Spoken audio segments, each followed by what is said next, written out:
来人呢？有人吗？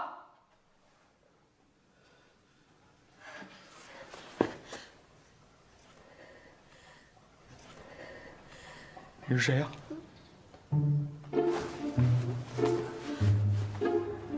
我手机呢？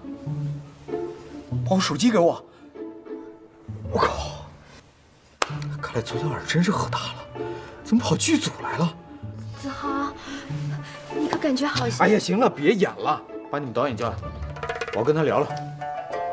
导演，子豪，昨晚……哎，等等，你怎么知道我叫子豪？我当然知道了。你们拿了我的身份证。等等，你们是怎么把我弄来的？你们有什么企图？你们是哪个单位的？有什么权利这么做？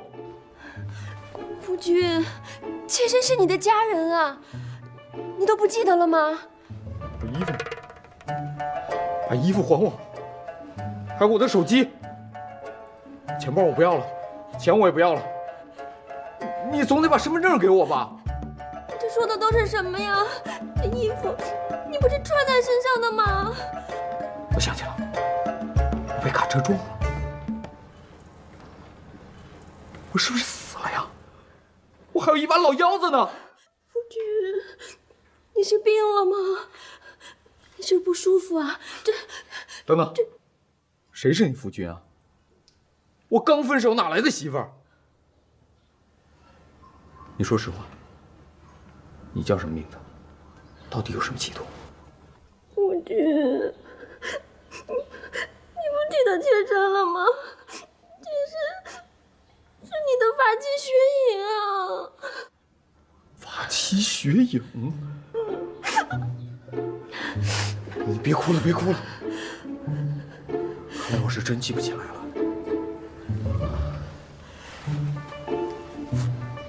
哎呀，我脑子有点乱。这什么玩意儿？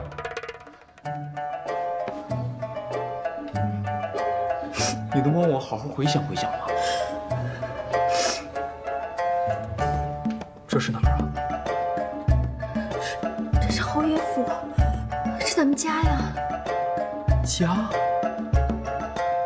就算是家，那咱们家住哪儿啊？夫君，你不会连这都想不起来了吧？咱们家在长安啊。长安？你为什么叫长安而不叫西安？难道你是大汉民族主义？好吧，最后一个问题，咱们这儿解放了，咱们家是不是地主啊？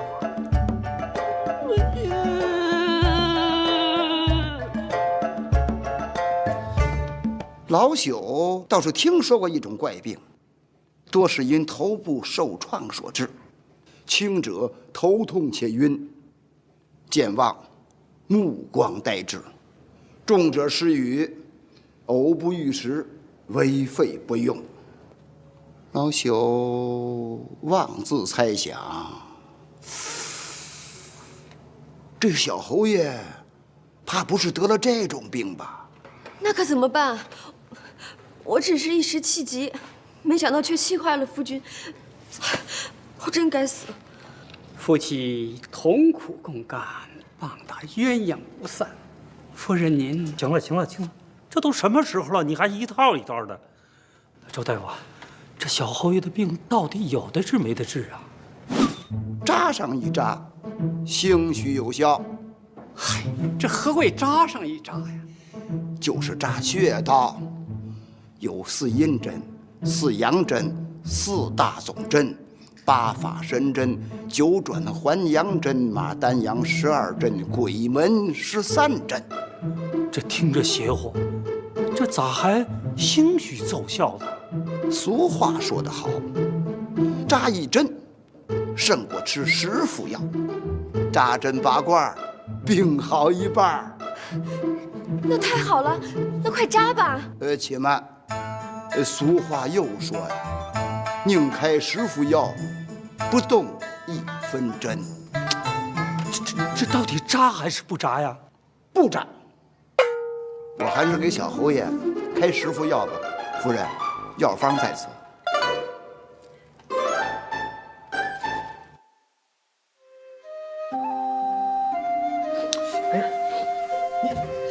你怎么又哭了？别哭了啊！再哭眼睛都肿了。我嫁到府上3年，哭了3年，夫君怎么从来没说过这样的体己话？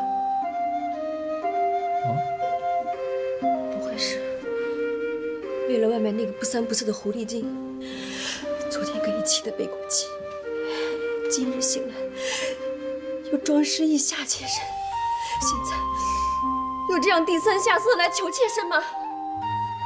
怎么被说中了？无话可说了吧？阳，我可以叫你阳吗？这次真的是你误了我。不管以前我是个什么样的人，我真的已经失去记忆了。不管我以前做过什么对不起你的事儿，我真的都不记得了。更别说我在外面有女人。我连认都认不得，我还带得回家吗？既然我们俩是夫妻，那我们就得感情和睦，家庭圆满。我既然娶了你，就要对你、对这个家负责任到底。原来的事既然已经忘了，就不要再提了。不管以前那个我伤害了你多少，就让现在的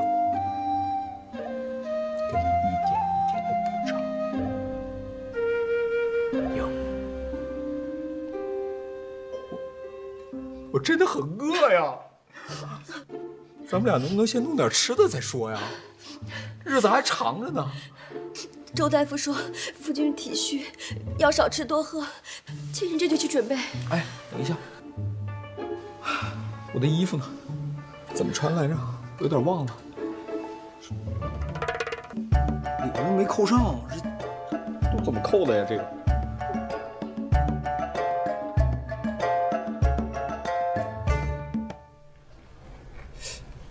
哎，这大户人家的饭菜跟电视上不太一样啊。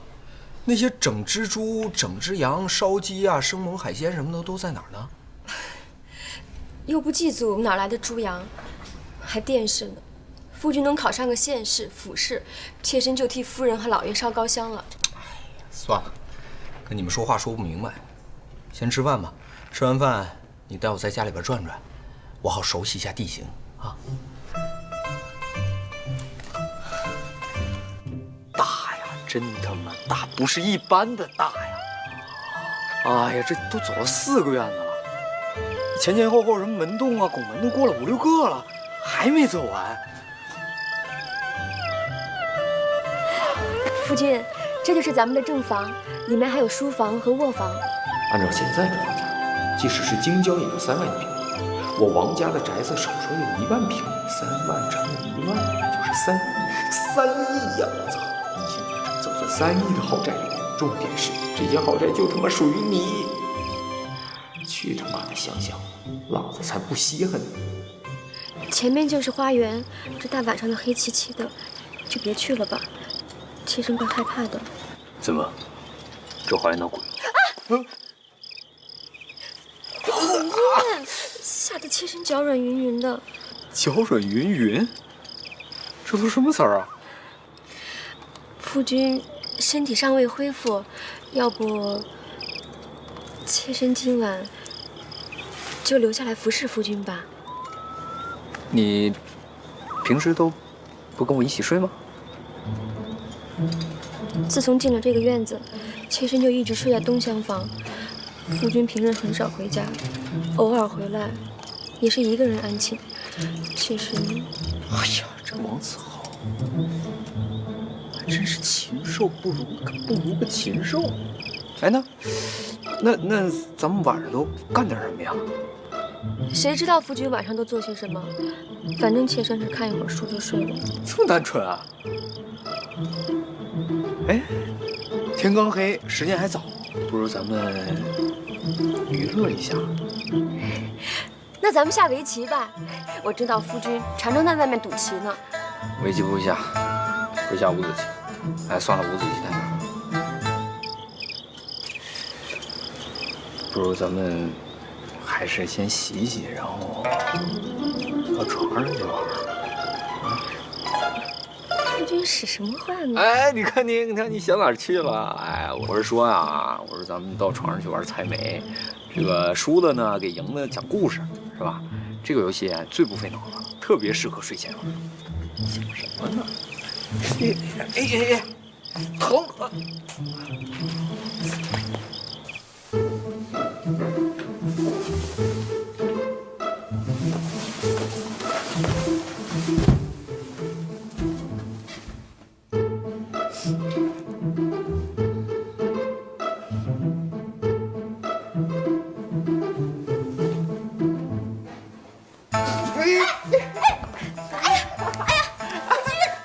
讨厌，夫君吓我！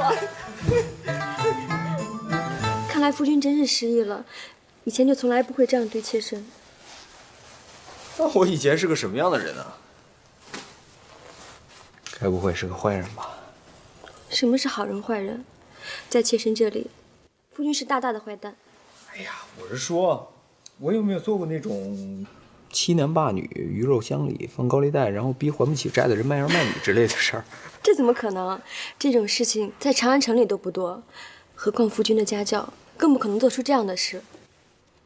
不过细细想来，夫君虽然不学无术，但也不是什么坏人，对街坊邻居礼数周全，对下人们也和和睦睦。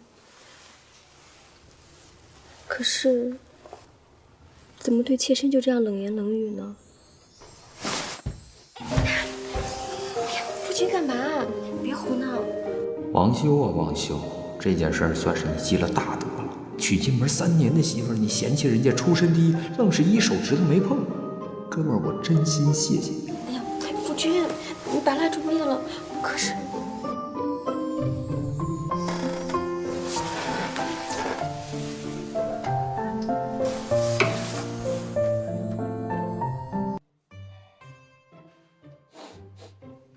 哦，哎呀，臭了，都臭了。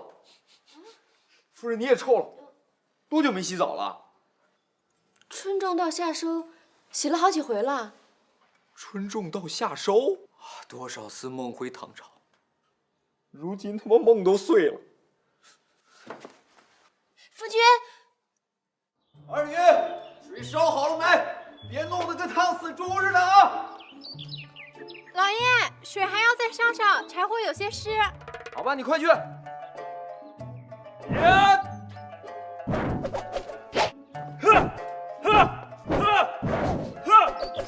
烧水啊，烧水！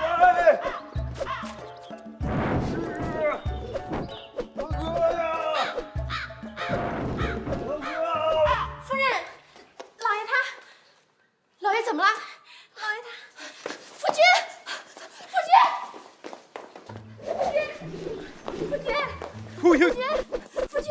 你怎么了，夫君？啊？怎么了？出什么事了？你怎么了？没事啊，我在晨练啊。晨练啊？晨练就是每日练习，能让身体健康，百病不侵啊。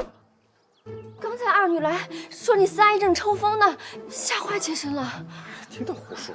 哎，要不要以后为夫把此术传授于你，你也好授予天齐，与我共享仙福啊？你不愿意？哎，来，试一下嘛，试一下，来，啊，使劲儿，捅，用力，我看看，用力啊！用力。哎呀，看来啊，这些功夫确实不适合女人啊。哎，要不然为夫教你骑马舞吧。骑马？还舞？相传这个练了骑马舞的女人可以青春永驻，身材窈窕，这个秀发乌黑啊。你要不要试一下？真的？真的？那试试。1、2、3、4，2、2、3、4，3、2、3、4，4、2。夫君，这姿势，妾身做起来太不雅了。有什么不雅的？不就劈个腿吗？来，哎，二女，来，一块练，快！我还要烧水。你烧什么水？这好，来，我们继续。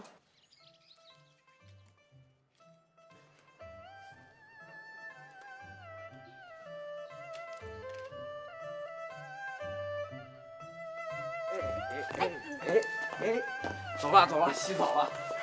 夫君先洗，夫人先洗，夫君最大，当然夫君先洗。夫人入排第2，那谁敢排第1呀？还是夫人先洗。妾身愿做夫君背后的女人，所以夫君先洗。那你还不听夫君的话？夫君，这件事恕妾身难以从命，夫君先洗。哎呀，废话，磨磨唧唧的，洗个澡嘛，走，一起洗。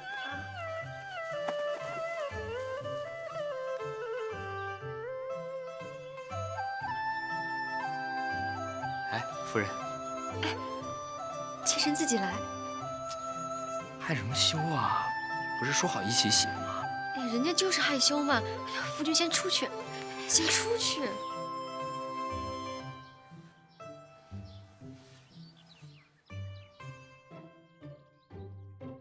干嘛？哎，快请！听说子豪兄最近身体不适啊，我就过来走动走动。哎呦，快请！哎呦，程小公爷，陈管家您好，还这么高呢？快请！哎呀，这不是德昭兄吗？四爷兄，耳朵够长呢。我是闻着过来的。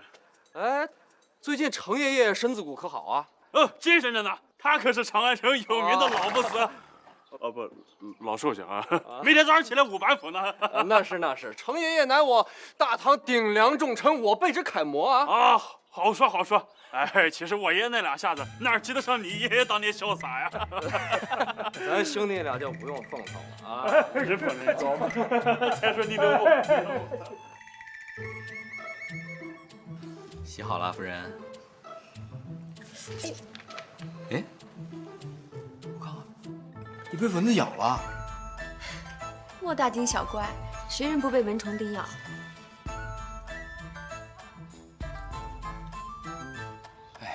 要是有瓶花露水就好了。夫君说的什么？啊，没什么。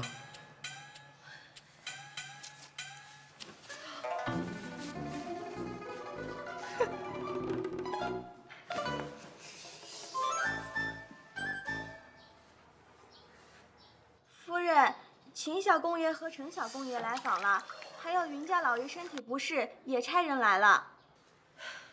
消息传的可真快啊！这几位都是谁啊？怎么连他们都不记得了？哦，想不太起来了。秦玉秦小公爷是胡国公秦叔秦叔宝的孙子，而程初程小公爷是卢国公程老将军的长孙，这2位都是夫君的好友。而云老爷，云家庄的，跟我娘家也算是远亲，看着王家家道没落，惦记咱的田产呢。二女，你服侍老爷洗浴，我去前面接应一下。嗯。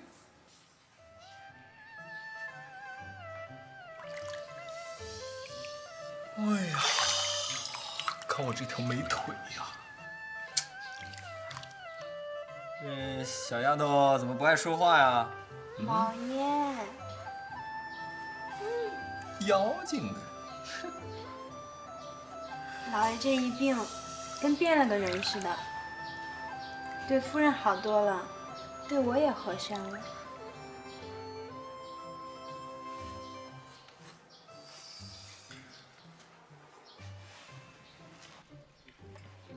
请，里边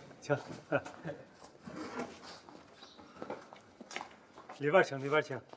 可是开了眼了，这就叫排场。还别说，咱小侯爷别看一只单传是吧？那也是别人大家不敢比的，是不是？咱侯府很多年都没这么热闹过。你看这么多礼物，仓库也放不下呀。腾出一间房，是，小蝶正在后面收拾着呢。不过东西太多，别招了贼啊！剁碎了喂狗。剁碎喂狗，这么多补品，剁碎喂狗，狗吃人参，那非窜着流鼻血不可。我说的是贼。哦，了然了然。哎呀，我这一头乌黑亮丽的秀发呀，只可惜连个洗发水也没有，真是洗不透，洗不爽啊！哎。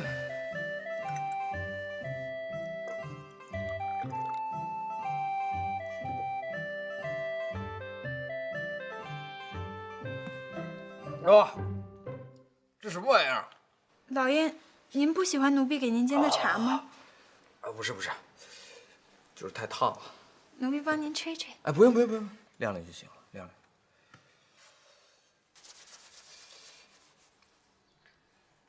晾。这些都什么呀？煎茶的茶叶和香料。香料？茶叶末、烟丝。上初中那会儿就一直想试试，要是拿茶叶末代替烟丝，卷个大烟泡，抽起来岂不是很爽？二女，你去拿一张宣纸来，然后把这些什么茶叶末啊这些东西都给我卷成一个毛笔状，好不好？老爷，你这是要做什么呀？哎，叫你去你就去，别问那么多了。去啊，还愣着干嘛？老爷，咱们府上没宣纸。什么？我堂堂侯府连张宣纸都没有，宣纸太贵了，平时府上也用不上。那破玩意儿能有多贵啊？回头备几刀啊！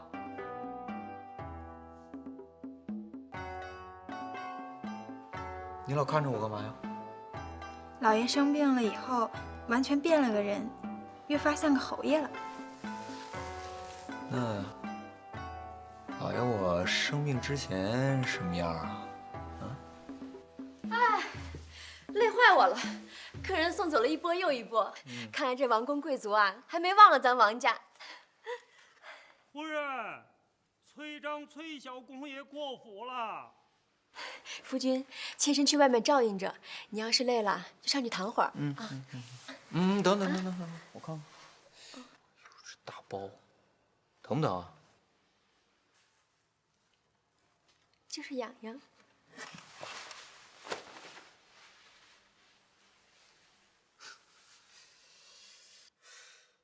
二女，哎呀，你能不能不要 biu 的一下就出现了，跟个魂似的？走，随我去书房，老爷我要写俩字儿。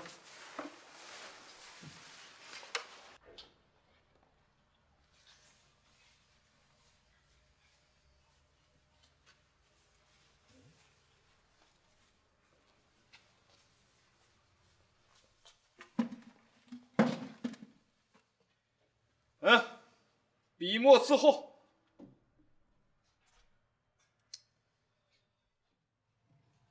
你识字吗？这丫头居然识字！你会唱歌吗？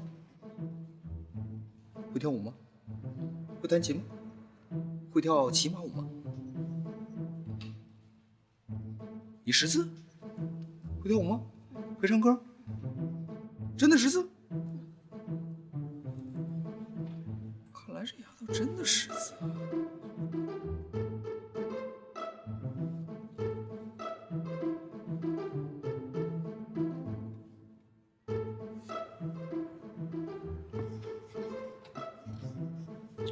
认识这两个字吗？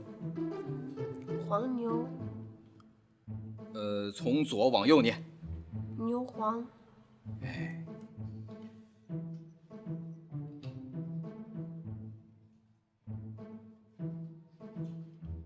这个呢？麝香。哎呦。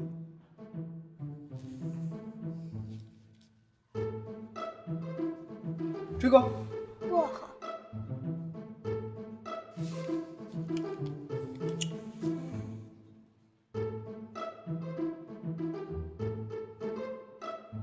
这个呢？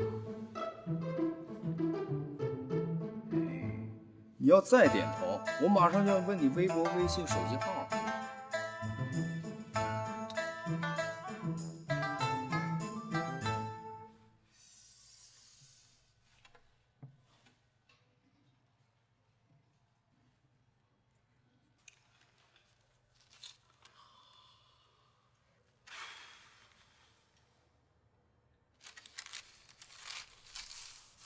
哎，家里有酒吗？给我拿一壶来。这丫头不多言不多语的，我喜欢。老爷，嗯。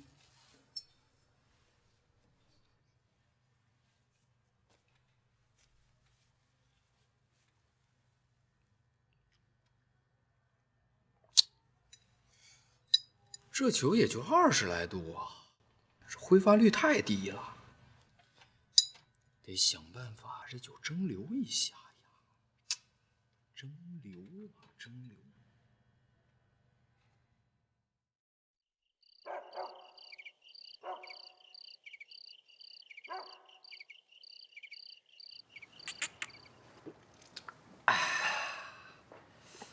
你说咱小侯爷这一病吧，还转了性子，变成了一个怪人。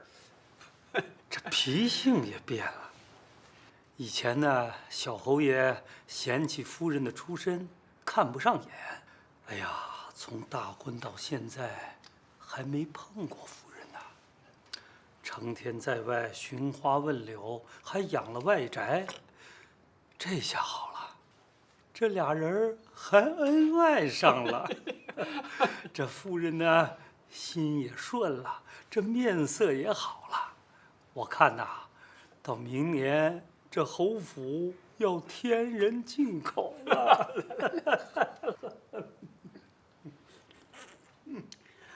哎呀，老侯爷在天有灵啊！哎呀，这片家业啊，算是有了指望了啊！来，干！来干！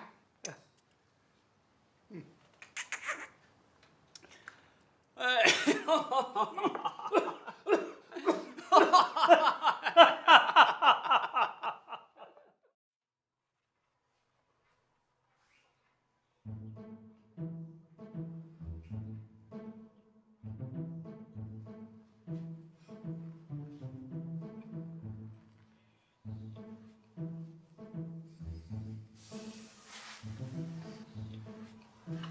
夫人今天累了吧？接了那么多课。累倒不累，就是有一宗事情让妾身生气。生气？云家没安好心，他们家老爷子早就惦记咱家田产，知道夫君病了，特地差人来打探虚实。那有什么可生气的？田产不还是咱家的吗？卖不卖都是我们自己说了算啊。妾身就是咽不下这口气。夫君当初如果不那样，咱家的家业就败不了。哎，夫人说的是。总有一天，我要让那个老不死的见识见识妾身的厉害。夫人有什么厉害啊？先让夫君见识见识。你有话。哎呀，夫君，轻点。夫人，你想吗？有点想。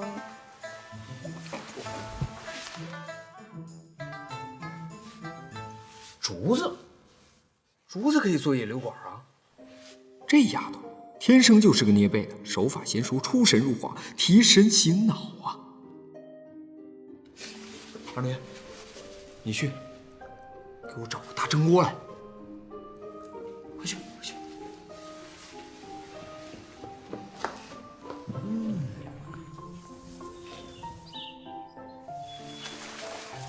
得，就是它了。引流管成了。来来来，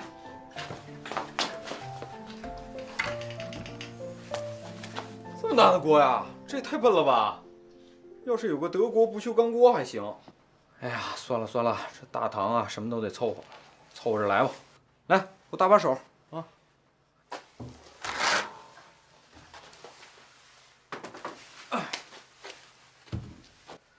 别愣着了，快把酒倒进去，我要把这酒提纯。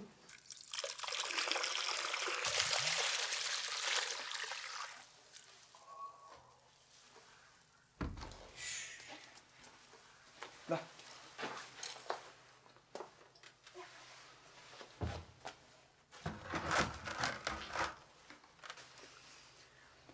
快去把那16味药给我拿过来。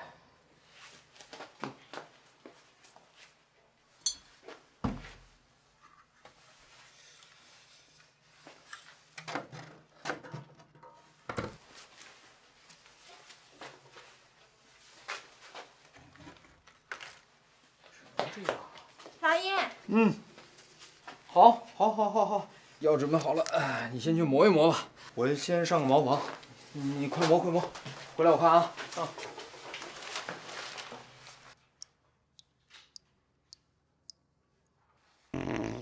泪流直下3000尺，磨啊，爽，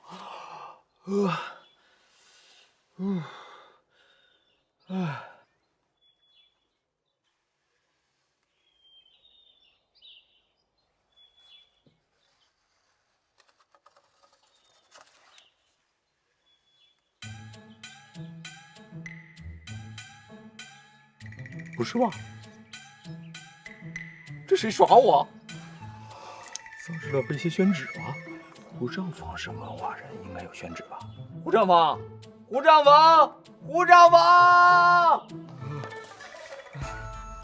小侯爷，你这是怎么了？啊，你们大堂的厕所，老子算是见识了。胡先生，你有纸吗？纸？啊？有宣旨吗？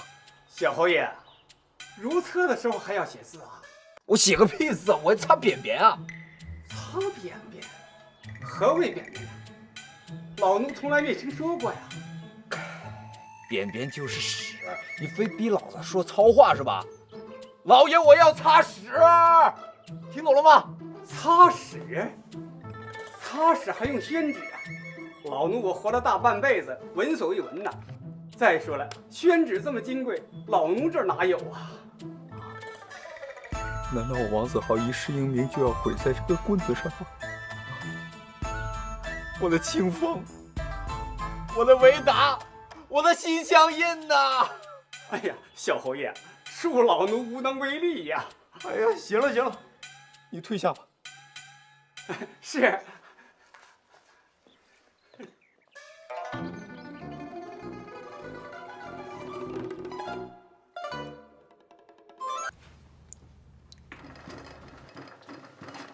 酒蒸的怎么样了？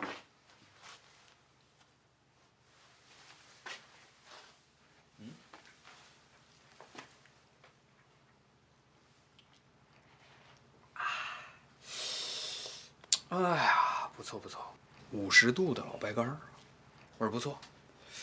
可惜就是工艺有限，没法批量生产，不然咱们开个酒厂，肯定赚大发了。那奴婢岂不是每天都能跟老爷对酌小饮？那可不，自己家的酒，想什么时候喝就什么时候喝。那奴婢现在就想跟老爷一醉方休。你这丫头怎么一点都不学好呢？你成天都想什么呢？你再这样，我抽你了。奴婢愿意被抽。你是不是以为我不敢抽你？你给我把屁股撅起来！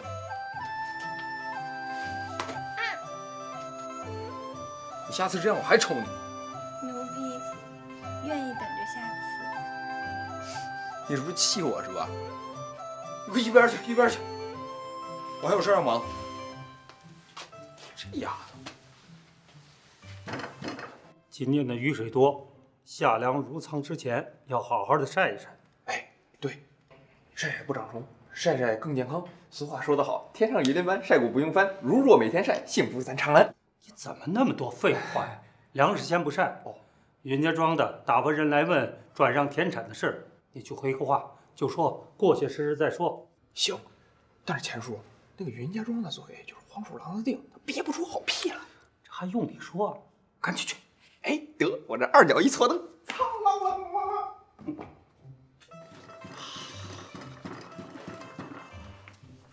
二女啊，哎，把那个药磨好的拿过来。对，就是这个剂量。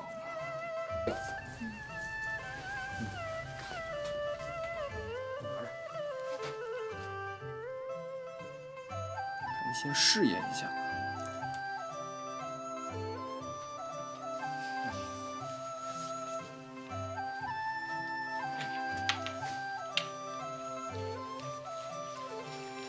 就这样晃，就一直晃，一直不停的晃，直到把里面的药化开为止，不能偷懒啊！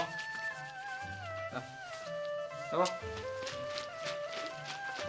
好，晃吧。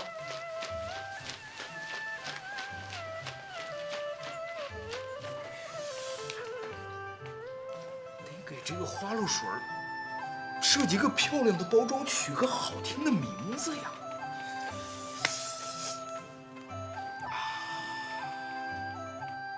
二女，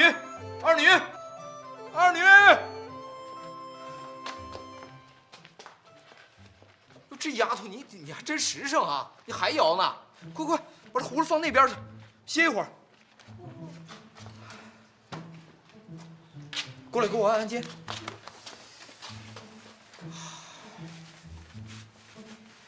怎么给她起个好听的名字？设计个漂亮的包装呢？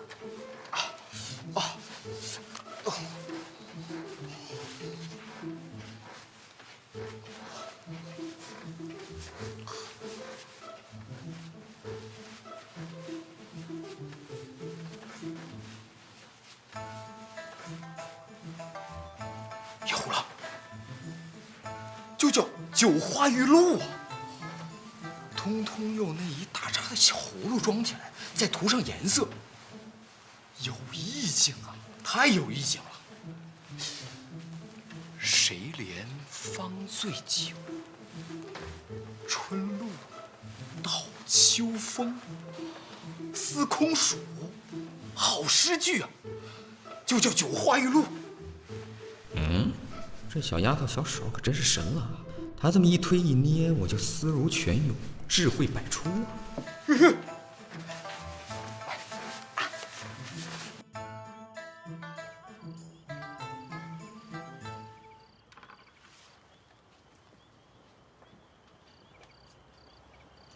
夫君为何魂不守舍？在想什么？没什么。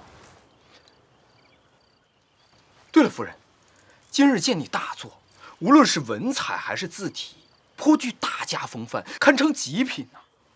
比为夫真不是强的一星半点儿。哎呀，真是羞死了！夫君都看见什么了？今日在书房，无意中禀见夫人一首五言诗，依稀记得其中2句：“谁怜芳醉酒，春露到秋风。”如此诗句，实乃当世绝品呐！这是我写的吗？我怎么一点记忆都没有了？全诗是什么？读来听听。我只见到这2句，可能是夫人有感而发，妙手偶得吧。哎，不记得也不奇怪嘛。有感而发，妙手偶得。夫君说的真是精辟。谁怜芳醉酒，春露到秋风。这真是我写的吗？难道我也失忆了？二女，笔墨纸砚伺候。夫人，敬你一杯。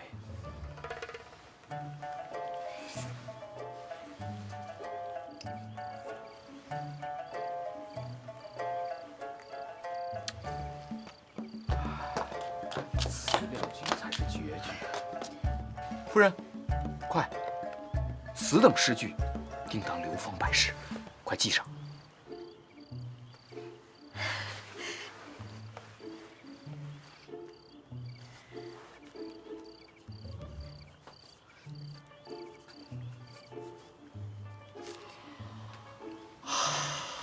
夫人大才呀！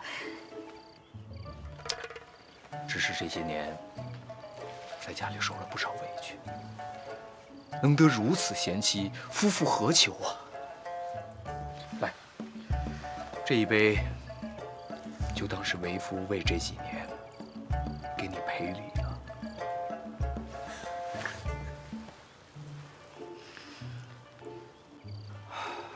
哎，对了，夫人，前几日见你被蚊虫叮咬，于心不忍，于是这几日在家潜心研制了一种有驱虫效果的香料，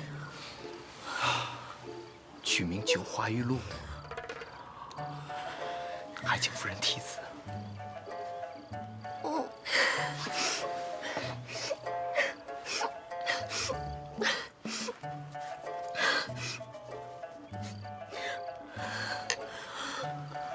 夫人，这天色也不早了，不如咱们回屋采梅吧。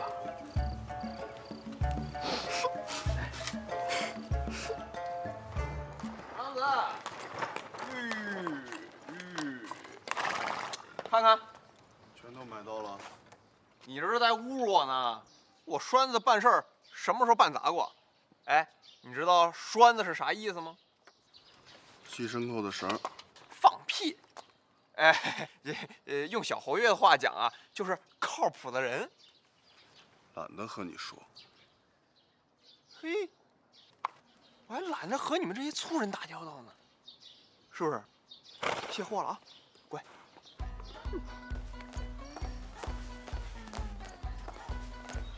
夫人，那葫芦都拉回来了。二妮，快去，把东西都给我拿进来。夫君，这九花玉露干根好使吗？真的呀，夫人用了就知道了。夫人，有事儿跟您商量。好，我这就过去。夫人，自从学了骑马舞之后，好像面色越来越红润了。真的？真的啊，越来越漂亮了。讨厌。黑把扎黑。钱管家，跳起来啊！跳一跳，10年少呢。哎呦，算了算了，我这把老骨头受不了受不了。没情趣。哦，对了，云家那边过话了吗？啊，过了过了，他们惦记着咱们那几十亩熟田，我让人给推脱了。啊？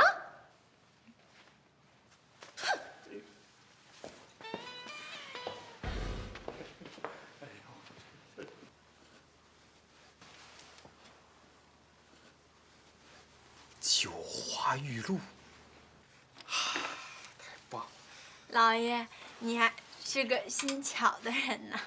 你喝酒了？酒好，诗好，就你不学好。快来，帮我把这些都装瓶啊！哎。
大功告成，来，拿着，这是给你的。哎呀，叫你拿着你就拿着，快点。这5瓶是不同的香味儿，擦在身上都能驱蚊止痒。去吧，把夫人给我叫来。哎，等，得了，我自己去吧。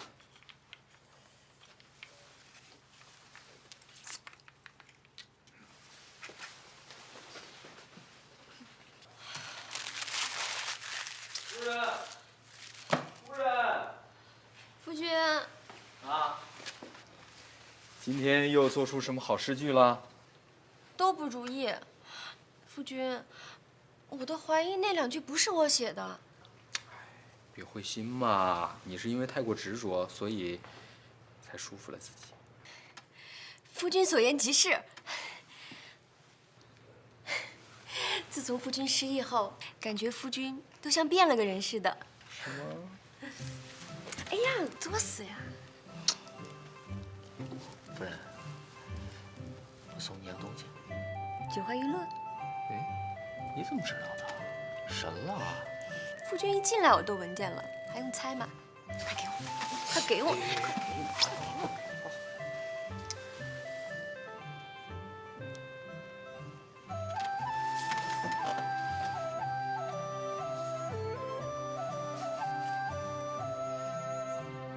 喜欢吗？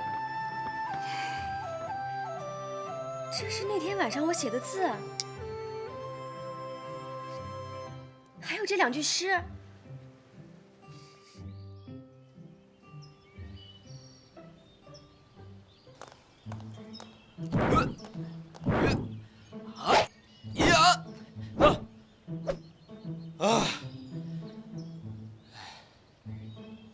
二女，过来，不干什么呢？拿着。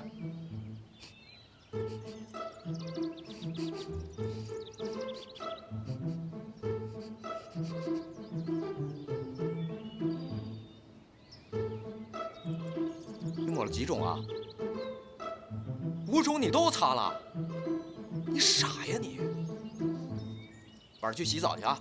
洗完澡之后只能擦1种。行行，你现在就去吧。去呀，还愣着干嘛呀？去！真傻孩子。哎，跟二女干嘛呢？哎呀，夫人，这丫头片子擦那么多酒花玉露，弄得呛人。我教她怎么用的。就像夫君昨晚教妾身那样吗？哎呀，夫人，你想多了。二女还是个孩子呢，这些日子辛苦她了。要是没有她的话，酒花玉露也不可能研制的这么快啊。是该给人家奖励的时候了，我就给了她几瓶，没多少。是，夫君做的玩意儿，愿意给谁就给谁，犯不上跟妾身说。唉，14岁也不小了，妾身这几日正发愁，是不是该给二女找个婆家呢？啊？夫君倒是给了个好借口。别呀，你这不是难为我吗？别因为这点小事害了人家姑娘啊！这你也得问问人家自己的意见呀。给她找婆家就是把她给害了，那我父亲岂不把我也给害了？让二女自己找婆家，那我算什么呀？那夫人，你误会了，真的不关二女的事儿。这个东西是我为你专门研究的，只是擦起来有些不同的学问，每个人擦起来都有不同的味道。它用了之后，我们以后再配置也好用啊。夫人，我真的是为你着想，你要相信我。 5个，选哪个呢？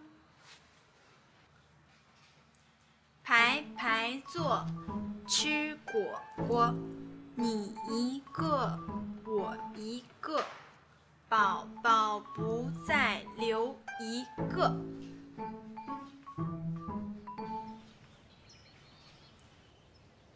那夫君的意思是，一个二女还不够用，要多几个丫鬟不成？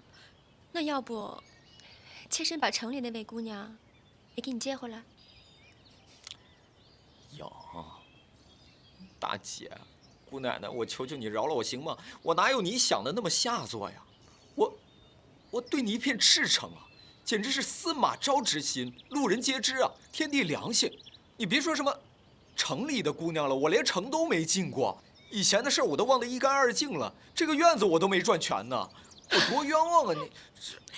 妾身知道，夫君对妾身好，宠我，疼我。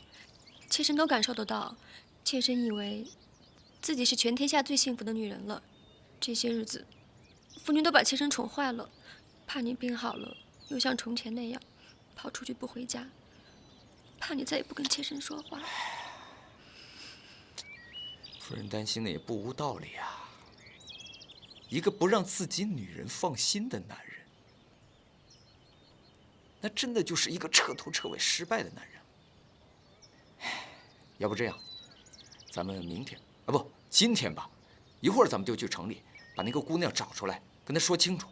夫人，你给我支点银子，就当是给她的遣散费了。城里的房子咱们也不要了，以后呢，就跟她再也没有关系了，好不好？再有，二女真的是无辜的，我就不多解释了。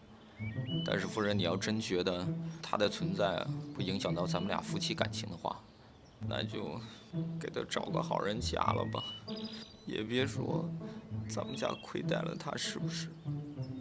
以后呢，咱们家里边就找几个小老太太来伺候，年轻的姑娘就不让她来了。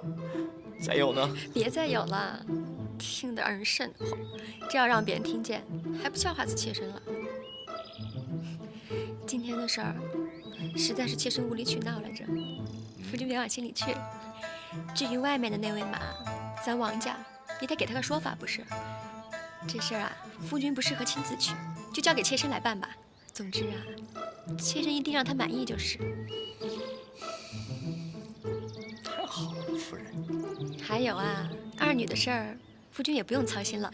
这丫头是我过门时的陪嫁，跟着咱俩一起拜过天地的，也算是咱王家的人。妾身是看夫君失意，欺负你来着。还气我，还气我，气我，气我，真是。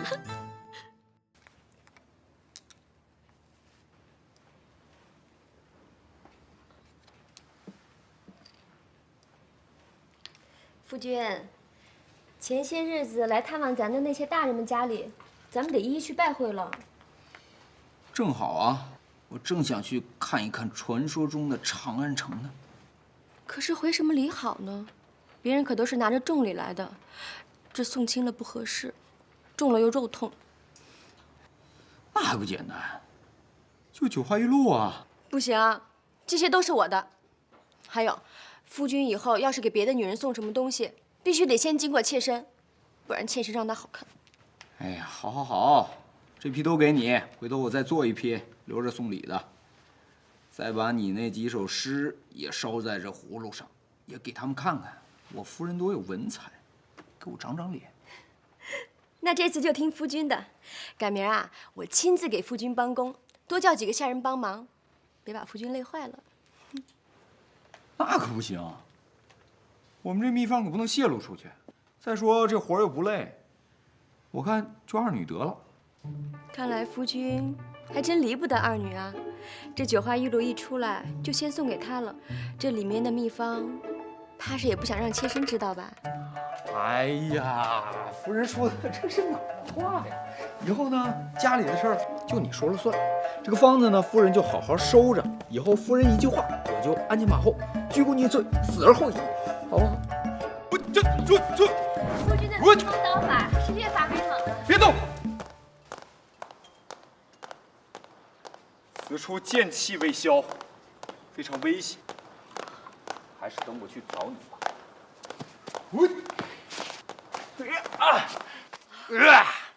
头发长见识短，此乃独孤九剑，可不是昨天的披风刀法了。哦，是妾身搞混了，还望夫君莫怪罪。不怪不怪，不如为夫就将此独孤九剑传授于你，以后你我双剑合并，剑来剑去的也好驰骋江湖，你看如何？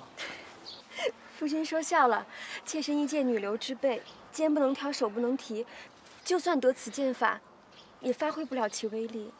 也罢也罢。哎，夫人今天为何没跟二女一起二呢？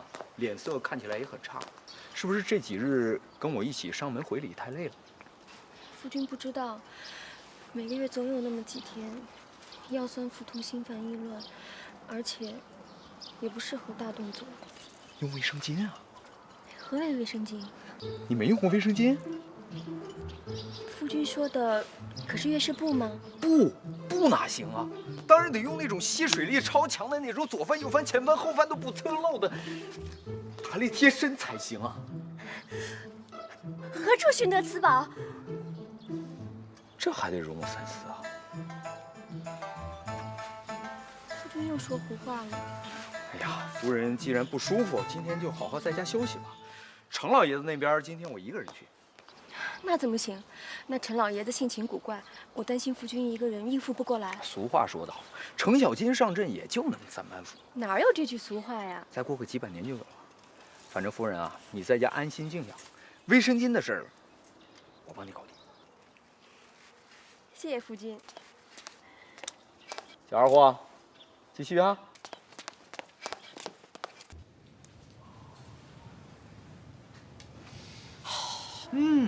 哎呀，真香，香香，真实在是香。见识了吧？啊，这可是从极西之国传来的东西。这卢公程老爷子都知道吧？知道。70岁高龄的老爷子，就用了一滴，就一滴，您猜怎么着？愣是把那100多斤的大斧子耍了整整1夜呀！一大早跟没事人似的，能吗？不可能！你看，不信吧？不信，连我他妈都不信，这可是真事儿。还有，我父亲终日为国操劳啊，身体是每况愈下。我这当儿子的看着心疼啊。昨日，我将这酒花玉露献于我的父亲大人，我父亲不知用法，多涂了几滴，哪成想啊，一夜没睡呀，这洋洋洒洒写了将近100万字的文章啊！一大早上朝，老爷子走着去的，在路上硬是赶上了骁骑卫罗大人。这罗大人那是武官啊，平常骑的那是皇上御赐的特了标啊，日行千里的宝马良驹啊。就这样，一人快马飞驰，一人悠然自步，两人拉着家常，竟然一起到了。哎呀，还真神呢！哎，真神！这个东西真有点神。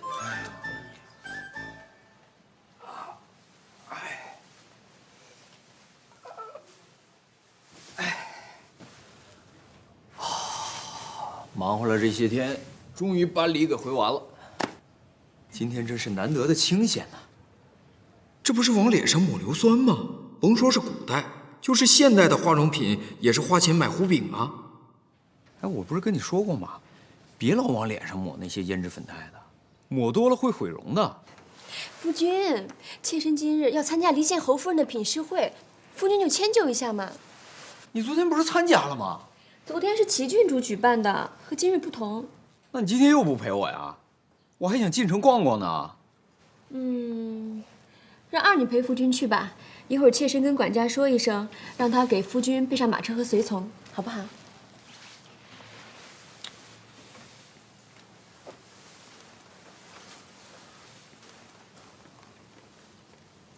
那你就不怕我跟二女背着你那个啥？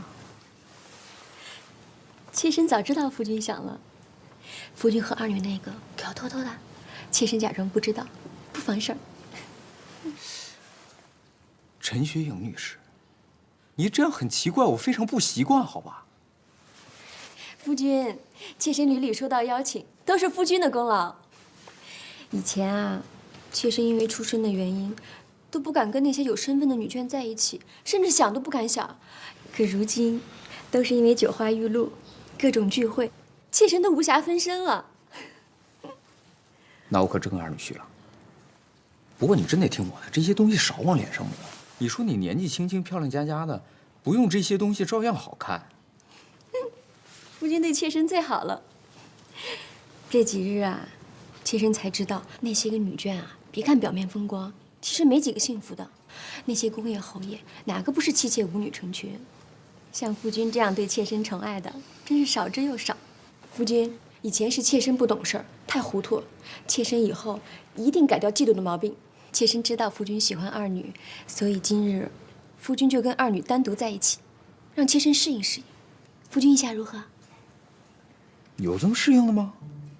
你说你才跟那帮女人在一块儿多少天了，就学坏了？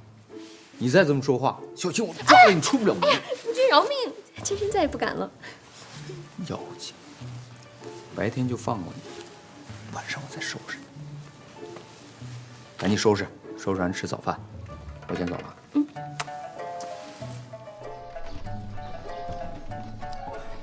颠死我了！什么时候能到啊？喂，小侯爷，如果路上不堵车的话，半个小时也就到了。哎，这怎么大唐也堵车吗？堵得厉害！如果上朝早高峰或者下朝早高峰的话，堵得更厉害。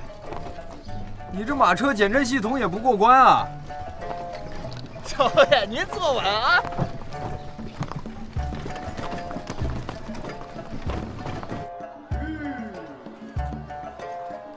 小侯爷，二夫人，咱到了，到了，到了。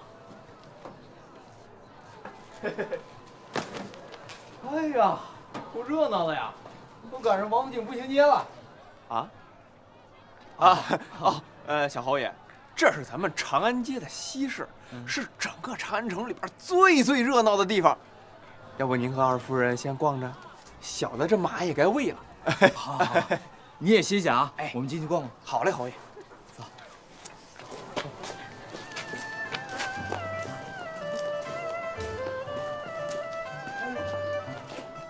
要斯文。老爷，累不累？我来提嘛。哎，那怎么行？那不成了虐童了吗？奴婢愿意被虐。胡闹，胡说八道。哎，一会儿帮我想着，买一些上好的宣纸，还有上好的丝绸，还有叫什么来着？软麻布。啊，对，软麻布。老爷，你要这些是干嘛呀？别问那么多了，总之是为了造福女性，造福你。啊？造福我？好了，不说了，我快饿死了，快走。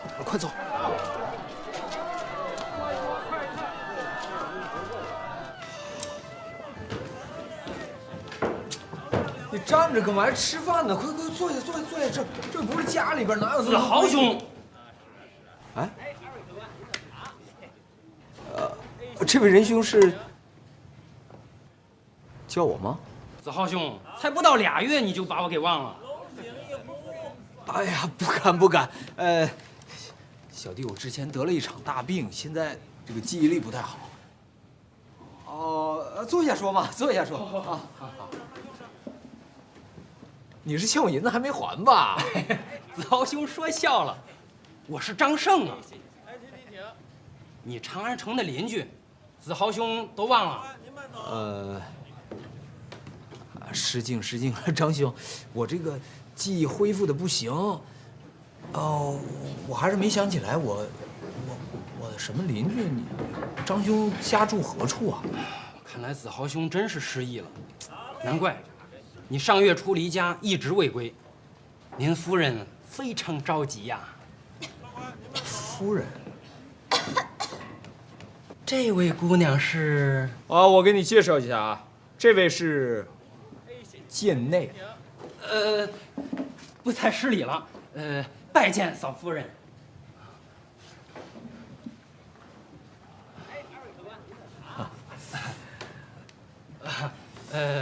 那小弟就不多做解释了啊。小弟家住西门里，陆家牌楼，子豪兄可有印象？如此，小弟就告辞了啊。走了，不多坐一会儿吗？那就再多坐会儿了。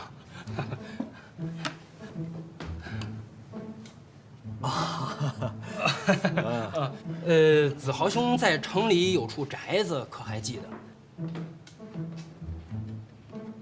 就在小弟隔壁。你宅里的夫人和我张胜的妻子是闺中好友，如今你一去不回，你这夫人非常着急，于是托我呢到处打听。哎呀，张兄，你看外边的太阳多大呀！哎呀，晒得人们好幸福啊！对，子豪兄不说，我还没有发现，这个太阳晒的真的是好幸福啊！阳光明媚，还飘着几片鹅毛大雪。哎，张兄，快吃菜！哎，吃菜！夫君，要不然咱们去看看那位姐姐吧。就黑路子。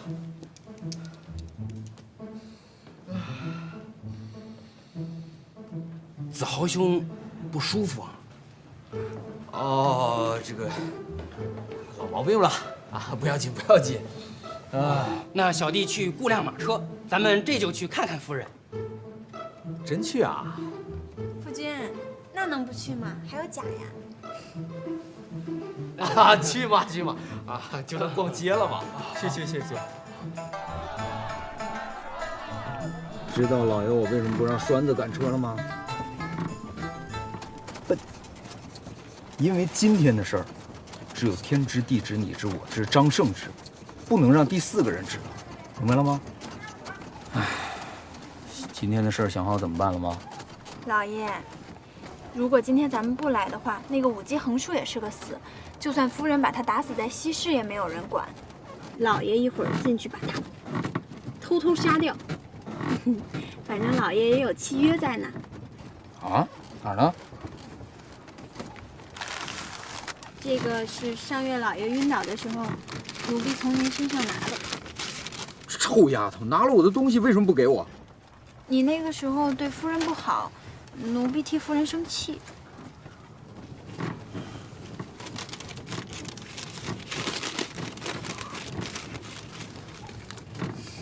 拼了！好，二李，一会儿你直接搭车回家，告诉夫人派人来接我。我一会儿要到公堂上去跟人说清楚。你就跟夫人说，一口咬定是那个小狐狸精偷拿了我的玉佩。记住了，咱们放倒个牲口都得有个说法，更何况是个人。看来老爷这次是真的动了杀心。一会儿从哪儿下刀呢？这儿。老爷，好好的一件事被你弄得血淋淋的，奴婢害怕。你怕个屁！你那么人精。老爷以后不想见他了？不想。也不知道那个院子有多大，值好多钱吧？再值钱也不想要了。其实我根本连见他的念头都没有。那还不简单？房子给他，契约也还给他，让他10日里把房子卖了搬走不就得了吗？夫人这1个月很忙，肯定不会动他的。我就是怕他不同意呀。老爷，你当人人都跟您一样啊？您从小就高高在上，您怎么会知道下人的想法？一个武姬根本算不上人，下人还有个人字。今天您把卖身契还给他，他就可以堂堂正正的当个人了，去官府上填个户籍，体会做人的甜蜜与辛酸。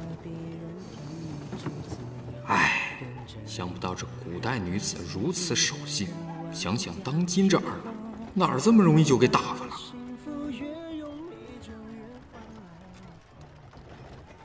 子豪兄，咱们到了，我去敲门啊。哎，这就过来。哈，这件事啊，就让贱内来解决就行了。哦，子豪兄言之有理。那小弟就先告辞了。啊，好，告辞。后会有期。后会有期。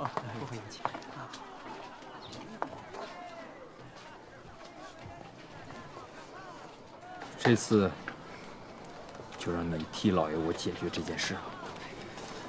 从现在起，你就是王夫人。去吧。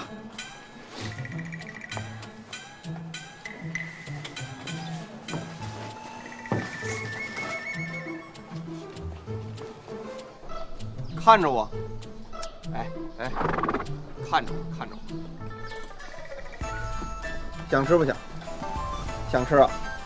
想吃，告诉我，小侯爷和二夫人是不是密谋私奔去了？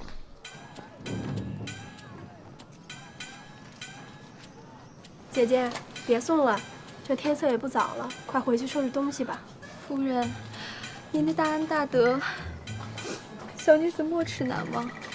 夫人您放心，我一定尽快搬走，快回去吧。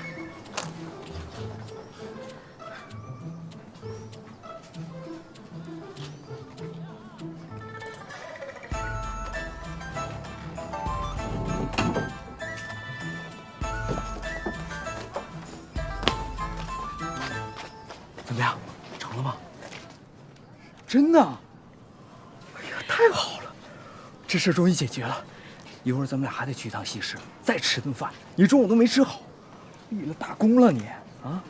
老爷，那个你今天答应我的事儿，还算不算呢？什么还算不算？就是你答应我今天代表夫人的事儿。算啊，你今天不是都代表过了吗？那今天还没结束呢，不是让我全代表了吗？这丫头一天都想什么呢？一点都不学好，收拾你啊！那老爷说的到底算不算数？算。好了，从现在起到回去之前，你都是王夫人，好不好？夫君。夫人。哎，你别拧了，一会儿把腰都拧折了。快，上车吧，夫人。夫君您上车。哎，夫人上车。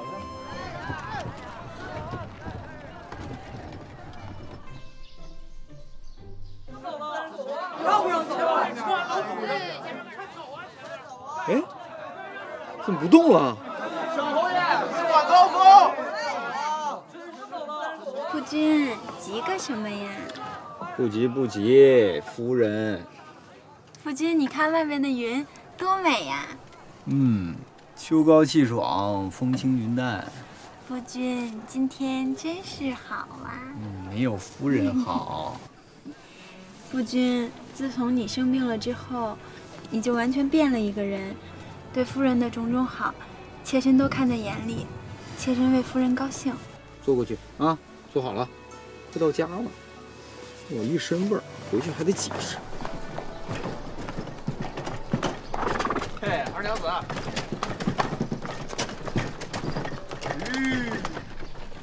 小侯爷，咱到了。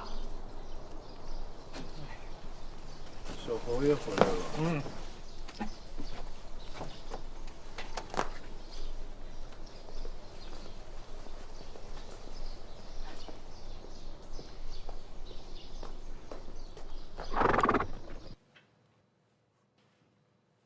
夫人，我回来了。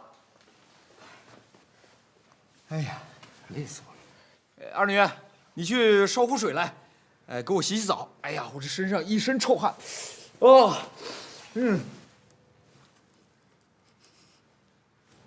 哪里臭？夫君今日很香嘛。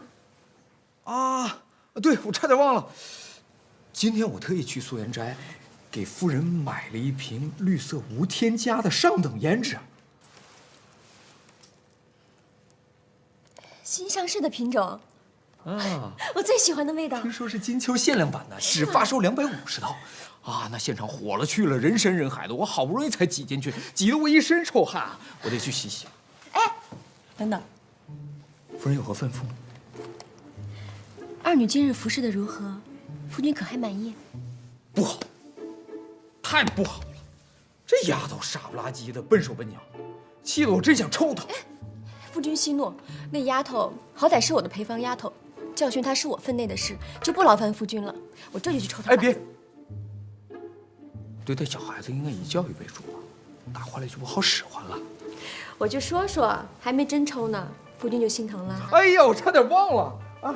这是我给夫人特意买了一个镯子，你看这颜色、这质地、这款式，简直就是给夫人量身定做的呀！快，夫人戴上，我看看好不好看，真是太适合夫人了。我真喜欢，谢谢夫君。不用谢。这么绿，太好看了。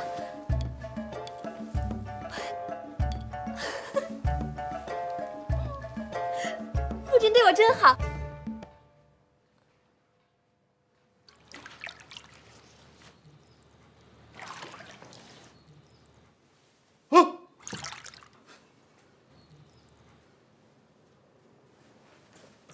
我什么也没看见啊。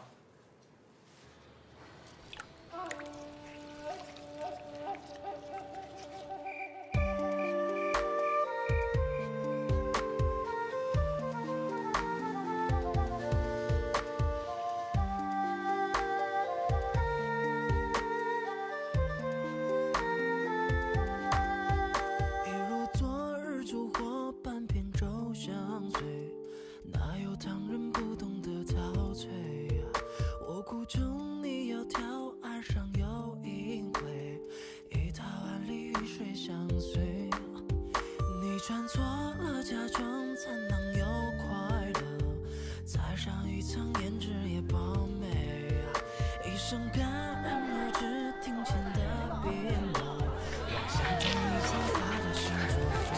夫君，我也想要一个玉镯子。有多少我都给你买。真的？真的。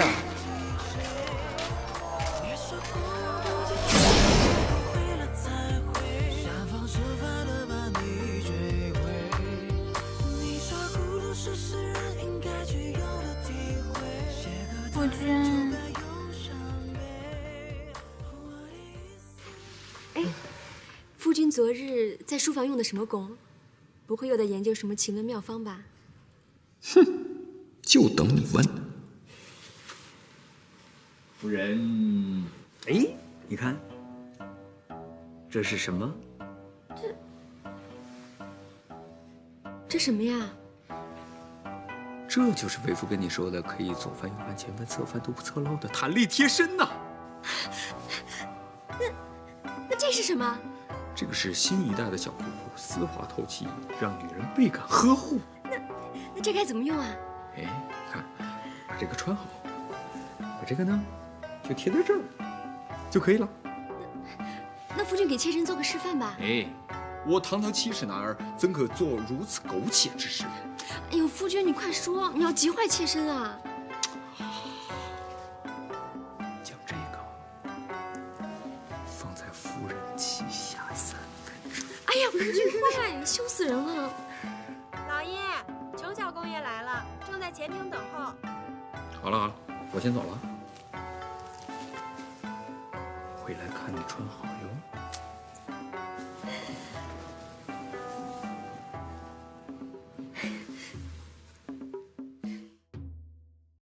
二女在这一集中终于展现了小小身体里蕴藏的能量与智慧，兵不血刃地驱逐了老公的小三儿，哦，不对，是老公的小四。哈哈，真是女中豪杰！在下一集中，王子豪将第一次接触唐朝的中超比赛，并遇见了他在剧中的另一位红颜知己——极品御姐兰陵公主。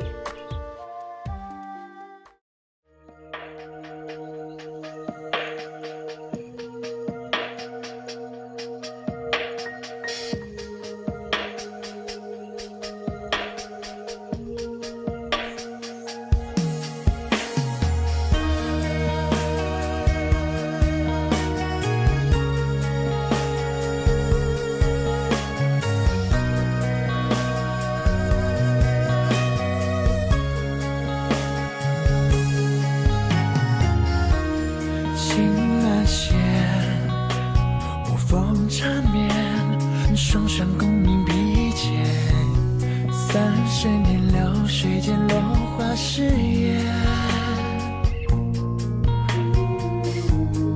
灵飘三渡天地间，千缕丝素血连天。心书间，思念无边。一个浓烈风少云边，泪色半指尖，往事如烟，相思难解，愁伤眉梢间。铜镜随几片，发钗着半边。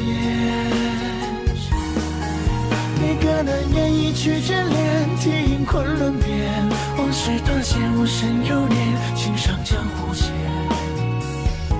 回眸转千年，我此生不倦。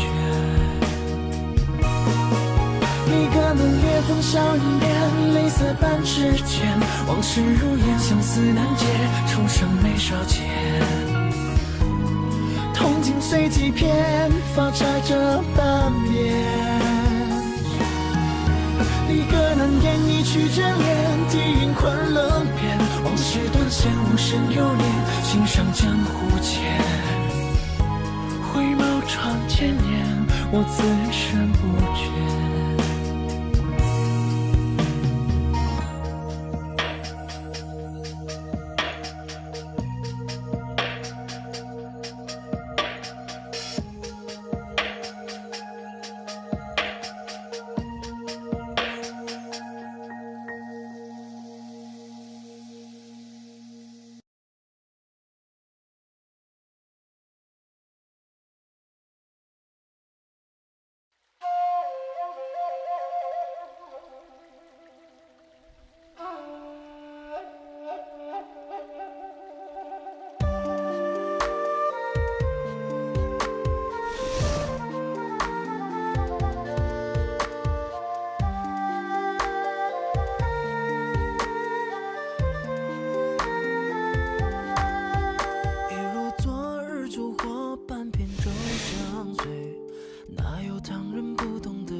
哎呀，不争气啊！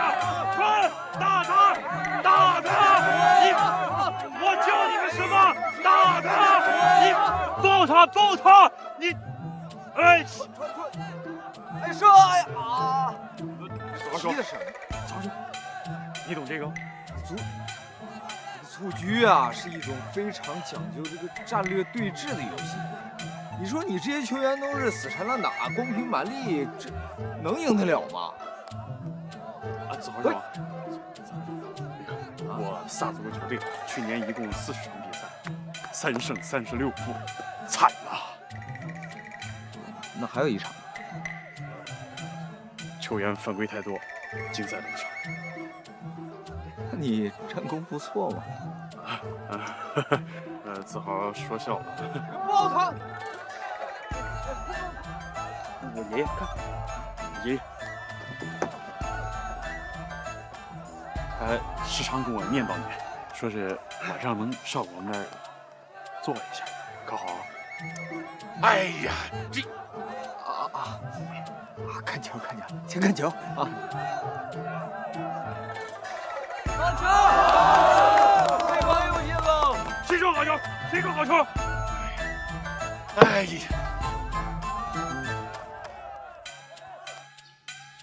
踢的这是什么？这是，简直太臭了！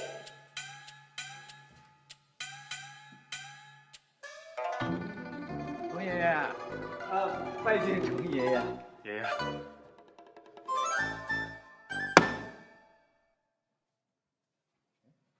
走啊！你看了比赛了？回程爷爷的话，今天我去看比赛了。这场比赛真可以说是精彩激烈，荡气回肠啊！萨子路队也可以说是虽败犹荣。哼，败就是败，还荣个屁呀！老夫的面子全丢尽了。要不是你在啊，我非得揍这个小兔崽子！程爷爷息怒。纵观全局来看，我认为今天我们的球员都发挥出了精湛的球技和无畏的拼抢精神。就算在落后对方14比分的情况下，仍然毫不气馁，这种永不放弃的精神真是难能可贵呀！可是比赛啊，跟打仗一样，看的是结果啊。对呀，这点德昭兄真是难辞其咎啊。可我一直在想，我们的单兵素质那么强，为什么会大比分落后呢？很明显呀，缺乏配合，有勇无谋。老爷子高见，我认为球员之间的配合非常重要，应该在赛前做一些针对性的训练，对待不同的对手有不同的策略，变换不同的队形，还有应该把每个球员安排到能发挥到他们特性极致的位置上去。最关键的就是这个教练应该学会随机应变，这些都是我们应该注重的问题。子豪啊，深藏不露啊！小小的年纪竟然懂得蹴鞠之说，这些也都是从我父亲传给我的那本武牧遗书中看到的。没事我就翻翻，略知皮毛。皮毛，知道就不错了。来，坐爷爷这儿啊，坐。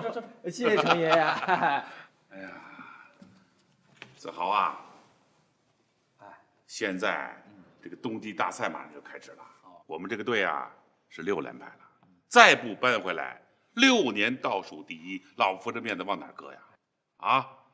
现在呢，我想请你当萨子路队的总教练。真是嘴给婶子惹祸呀！看来这次躲也躲不掉了。你说，你到底当是不当？也罢，如今的国足一塌糊涂，娃娃抓起根本就是屁股，要抓就得他妈从唐朝抓起。米卢算个屁呀！老子豁出去了！想什么想？到底当是不当？当，就包在我身上。好，来人呐，备酒！今天呢，我们要喝个痛快。是。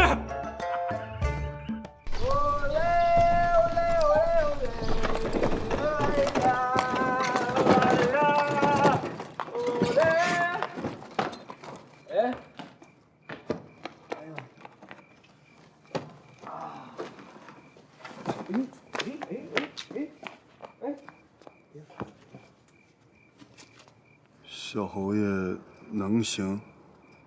能行。夫人啊，不让你们这些人去后宅，实在是难为你们了。老是那么跑前跑后的。后来我琢磨了一下呢，咱们要弄一个土电话。夫人，夫君，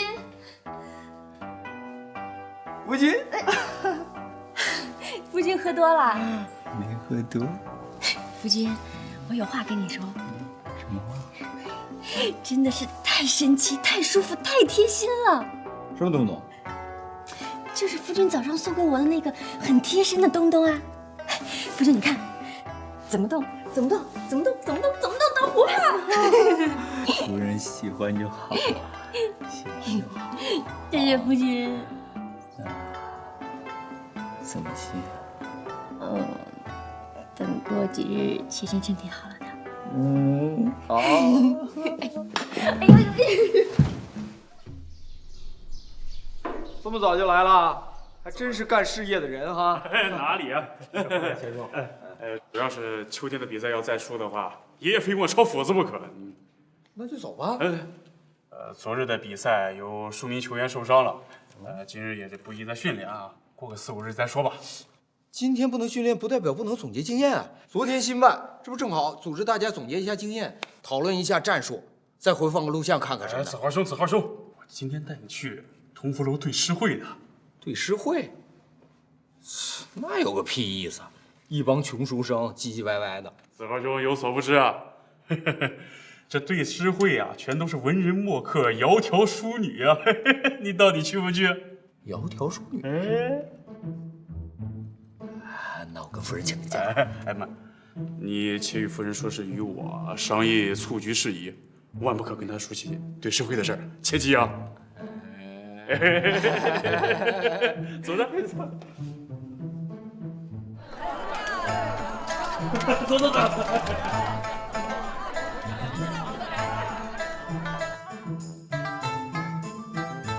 二女，夫人，你喜欢老爷吗？一流看不出来，人小鬼。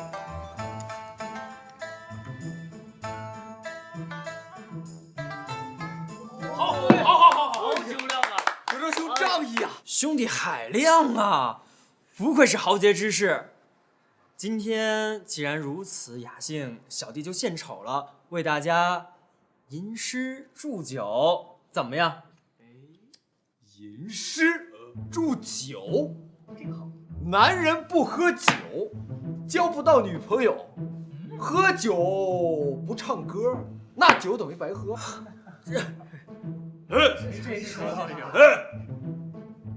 说得好，子豪兄一语就道破了这喝酒当中的玄妙啊！既然如此，诗人，那我就献丑了啊！前边。蒹葭苍苍，白露为霜。所谓伊人，在水中央。好，怎么样？小弟我斗胆，献丑了。也为列位啊，献诗一首。程兄要来一首，你回去。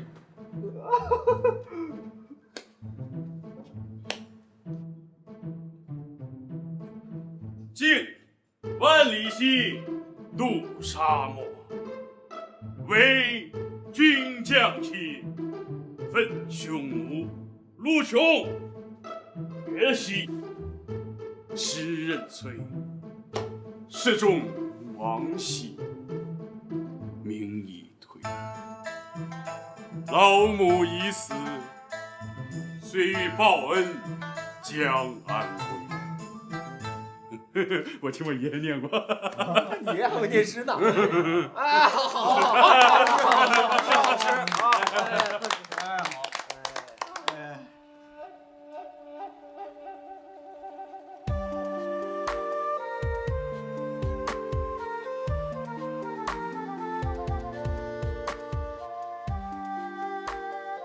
刚刚对面吟诗的是谁？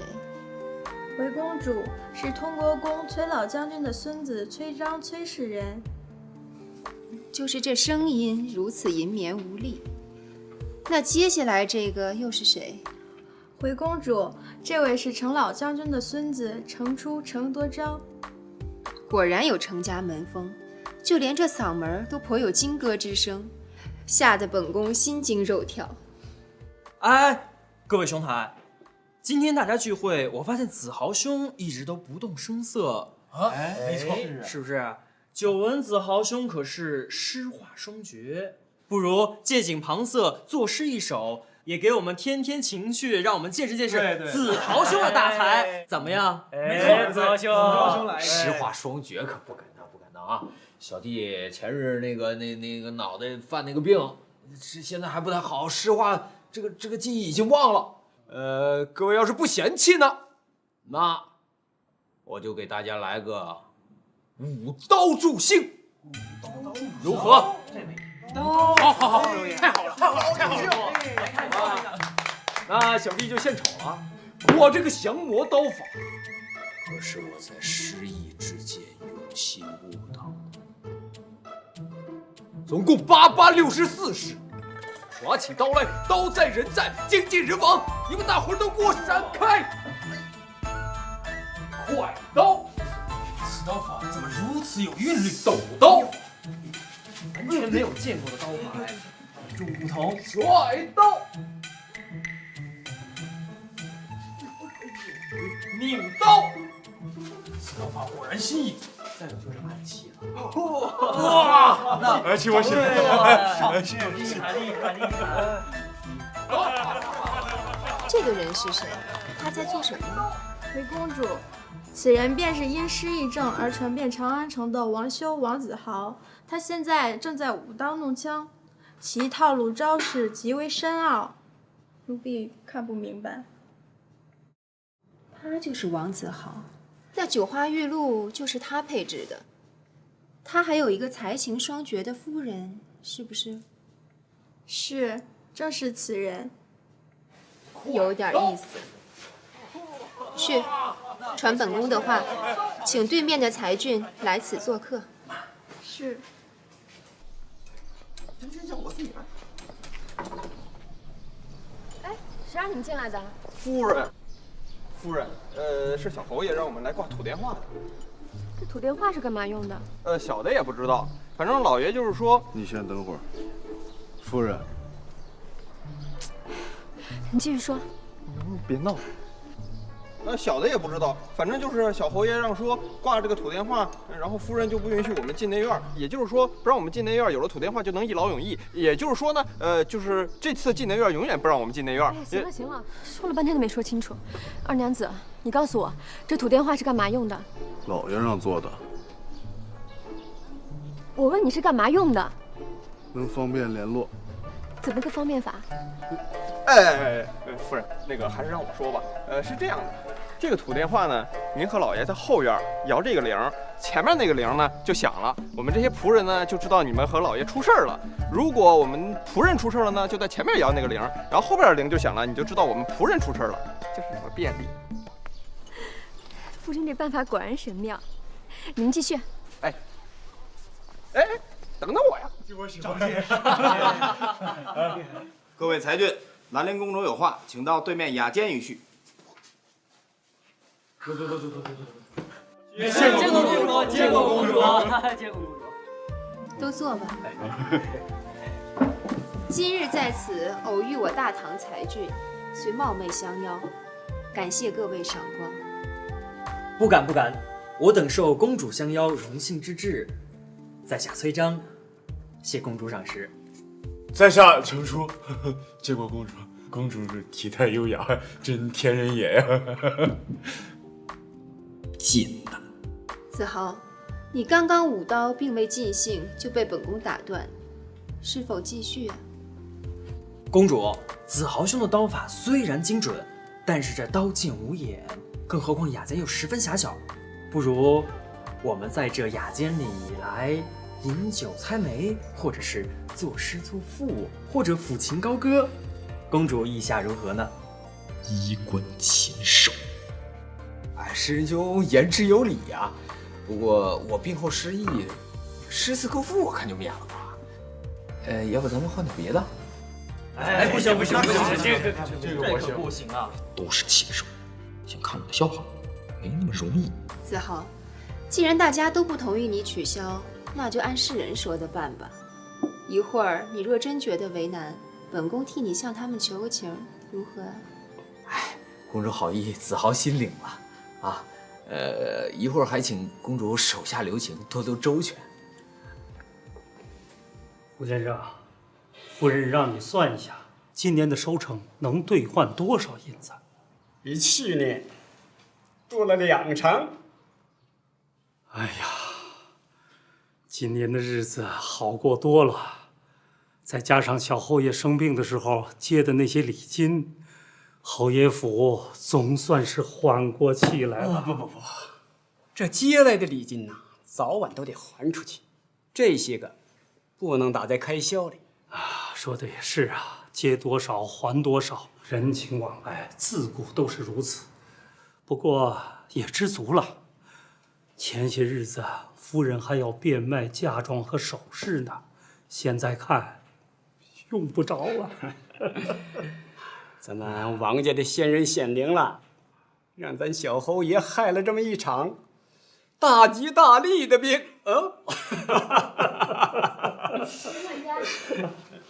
钱管家。夫人，夫人，把礼品里那些药材都运到我娘家去，放到药房寄卖了吧。别忘了跟我大哥说，都是上好的药材，一定要现银入库。是，夫人。子豪输了，子豪输了，公主赢了，公主赢得好。我输了。知道为什么输吗？输就输了，还用知道为什么？我给了你5枚棋子，你手里有3枚，还剩几枚啊2枚啊。那你为什么把那2枚棋子放桌子上？子豪输了，公主赢了，子豪输了，公主赢了，公主赢了，公主赢了，公主赢了。子豪，用不用本宫替你向他们求个情啊？哎，不用，既然输了，我就认罚，别坏了规矩。那我就吟诗一首。好，听了，挺好，来了啊！老子就嫖上一首，让你们都傻眼。快点，别墨迹了。说呀，快点。宝轮金地压人寰，独坐苍冥起玉关。北岭烽烟开未却，南轩气象震商山。霸陵车马垂杨里，巾帼城池落照间。暂放尘心游物外，六街钟鼓又催还。还让人活吗？不是说这失忆了就不能做事吗？这还让人活吗？好吗？好诗。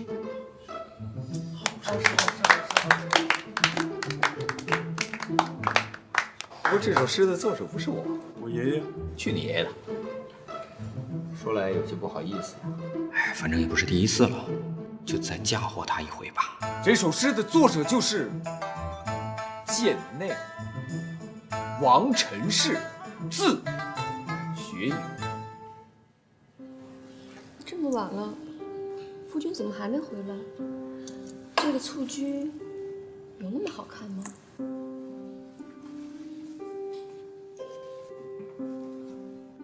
该不会是旧病复发，又去找那个狐狸精了吧？你先下去吧。